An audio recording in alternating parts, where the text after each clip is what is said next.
जुबैर खान आने वाले हैं बिग बॉस में दोबारा। जी हाँ, कुछ मीडिया रिपोर्ट्स की माने तो जुबैर खान फिर से बिग बॉस में नज़र आ सकते हैं। इस बारे में जुबैर खान से पूछा गया तो उनका कहना था कि अगर सलमान खान उनसे माफ़ी मांगते हैं तो वो बिग बॉस में दोबारा एंट्री कर सकते हैं।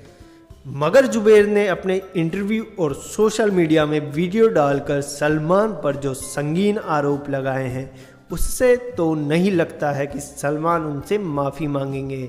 जुबैर का साथ में यह भी कहना है कि बिग बॉस ने उन्हें घर से नहीं निकाला है, वो खुद घर छोड़कर आए हैं और कलर्स वालों ने उसे नेगेटिव दिखाकर उसका कैरेक्टर भी खराब किया है। अब देखते हैं सलमान खान इस पर क्या रिएक्ट करते हैं। आपको क्या लगता है, बिग बॉस में जुबैर खान को आना चाहिए या नहीं? कमेंट बॉक्स में राय ज़रूर दें। ऐसी ही लेटेस्ट खबरों के लिए चैनल को सब्सक्राइब करना ना भूलें।